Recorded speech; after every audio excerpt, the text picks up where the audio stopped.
4 বছর 8 মাস আগে বিনা প্রতিদ্বন্দ্বিতায় নির্বাচিত ফেনীর উপজেলা চেয়ারম্যান মেজবাউল হায়দার চৌধুরী এখনও শপথ নেননি, এমনকি তার নামে কোনো গেজেটও প্রকাশ হয়নি।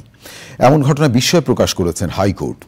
রায়ে ওই চেয়ারম্যানকে এই সময়ের মধ্যে পাওয়া 33 লাখ টাকার বেশি সম্মানী সরকারের কোষাগারে ফেরত দিতে নির্দেশ দিয়েছেন আদালত। আরও জানাচ্ছেন মাজহারুল হক মান্না। 2019 সালে ফেনীর উপজেলা পরিষদ নির্বাচনে প্রার্থী ছিলেন কয়েকজন। এর মধ্যে আব্দুল হালিম ও এস.এম. শহীদুল্লাহ মজুমদারের প্রার্থিতা বাতিল হয়ে যায় 1% ভোটারের সমর্থন না থাকা ও ঋণ খেলাপির কারণে। আর এই সুযোগে বিনা প্রতিদ্বন্দ্বিতায় নির্বাচিত হয়ে যান ওই সময়ে উপজেলা চেয়ারম্যানের দায়িত্বে থাকা মেজবাউল হায়দার চৌধুরী। তারপর থেকে গেজেট প্রকাশ ও শপথ ছাড়াই দায়িত্ব পালন করে গেছেন। প্রার্থিতা বাতিলের বিরুদ্ধে হাইকোর্টে আবেদন করেছিলেন প্রার্থীরা, কিন্তু চেয়ারম্যানের দায়িত্ব পালনের বিষয়টি আদালতকে জানাননি তারা।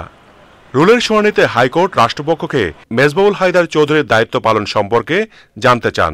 মেজবাউল চৌধুরী সাহেব, হায়দার চৌধুরী সাহেব, তার নির্বাচনের ফলাফল চূড়ান্ত না হলেও তার নামে গেজেট এবং শপথ প্রদান না করা হলেও উনি দায়িত্ব পালন করেন। সেই বিষয়টিতে মাননীয় হাইকোর্ট বিভাগ বিস্ময় প্রকাশ করেন, উষ্মা প্রকাশ করেন। রুলের শুনানি শেষে হাইকোর্ট আব্দুল হালিমের প্রার্থিতা বাতিলকে অবৈধ এবং এস.এম. শহীদুল্লাহ মজুমদারের প্রার্থিতা বাতিলের সিদ্ধান্ত বহাল রাখেন।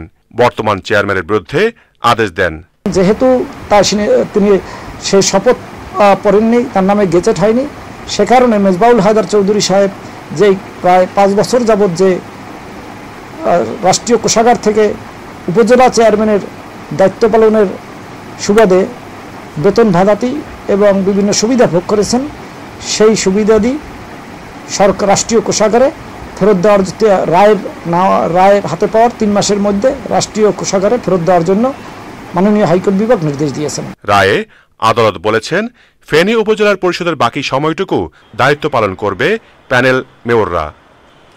Mazharul Haque Manna, channel I, Dhaka.